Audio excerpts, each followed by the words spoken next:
पर बात करने के लिए हमारे साथ मौजूद हैं स्प्रिंग बोर्ड एकेडमी के डायरेक्टर दिलीप महेचा जी आपके साथ जरा बताइए, क्योंकि नया बिल नए बदलाव के लिए है, लेकिन आपको ऐसा क्यों लगता है कि इस नए बिल में कई बदलावों की जरूरत है? निस्संदेह हम वर्तमान में लोकतांत्रिक राज्य में रह रहे हैं और लोकतंत्र का मुख्य उद्देश्य होता है पब्लिक वेलफेयर स्टेट, और जन कल्याणकारी राज्य के में रहते हुए सरकार का ये दायित्व बनता है कि वो जनता का और सभी लोगों का के हितों की रक्षा करे, और उनके हितों की रक्षा करने के लिए सरकार समय समय पे प्रयास करती है। और मेरे ख्याल से इस मुद्दे पे भी सरकार की जो मंशा है वो निश्चित रूप से अच्छी रही है कि विद्यार्थियों के हितों की रक्षा कर सके। लेकिन इसके बावजूद हमें लगता है कि ये जो बिल पेश किया गया है, इस बिल में कई आशंकाएं हैं, तो इस बिल को कानून का रूप देने से पहले हमें उन आशंकाओं का निराकरण कर देना चाहिए। जैसे मुझे लगता है कि सबसे पहली चीज तो ये जो बिल है, इससे नौकरशाही को बहुत ज्यादा शक्तियां मिल जाएगी, और नौकरशाही की ये जो शक्तियां हैं वो कहीं ना कहीं कोचिंग संस्थाओं पर नियंत्रण का हथियार जो है वो बन सकती है। पहली बात तो ये। दूसरी बात, मुझे लगता है कि इस बिल को लाने का जो उद्देश्य था, जो मूल उद्देश्य था, वो ये था कि जो कई जगह पे कुछ बच्चों ने आत्महत्याएं की, जो कि बहुत ही दुखद है, और हम सबको इस चीज की बहुत चिंता है कि आत्महत्याएं जैसी चीजों को रोका जाना चाहिए।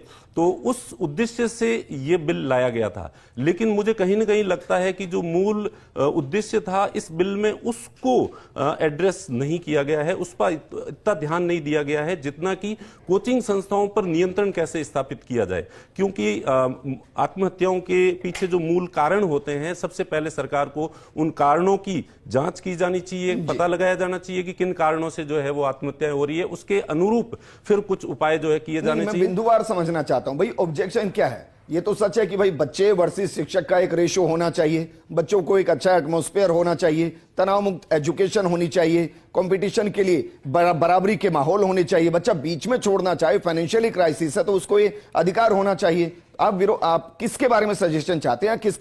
किससे आपको लग रहा है कि भाई कोचिंग संस्थान खत्म हो जाएंगे? नहीं, मैं निश्चित रूप से आपकी इन सब बातों से सहमत हूं कि इन सब विषयों को जो है वो ध्यान में लिया जाना चाहिए, इन सब का समाधान जो है किया जाना चाहिए, इस पे विचार किया जाना चाहिए। लेकिन हमें सबसे पहले देखना चाहिए जो मूल उद्देश्य आत्महत्या वाला था, तो कौन से बच्चे आत्महत्या करते हैं। जैसे कोचिंग इंस्टीट्यूट्स का कैटेगराइजेशन किया जाना चाहिए कि कोचिंग इंस्टीट्यूट्स दो तरह के होते हैं। एक जो प्रवेश परीक्षा की तैयारी करवाते हैं, जैसे IIT, जी, नीट की जो तैयारी करवाते हैं, वो 12th पास बच्चे होते हैं, और उनमें ही सामान्यतः ये आत्महत्या वाली जो स्थिति है वो देखी जाती है। और दूसरे प्रकार के वो विद्यार्थी होते हैं जो ग्रेजुएशन करने के बाद नौकरी प्राप्त करने के लिए जो कोचिंग करते हैं, तो इस कैटेगरी में जो कोचिंग इंस्टीट्यूट्स आते हैं, उनमें हमने आज दिन तक जो है ये आत्महत्या वाली खबर आपने भी शायद जो है वो नहीं सुनी होगी। तो सबसे पहले इसका कैटेगराइजेशन किया जाना चाहिए, और अलग अलग कोचिंग टाइप की कोचिंग्स में समस्याएं भी अलग अलग होती है, तो इनके समाधान के लिए भी जो प्रोविजन है वो भी अलग अलग तरह के किए जाने चाहिए। ठीक है।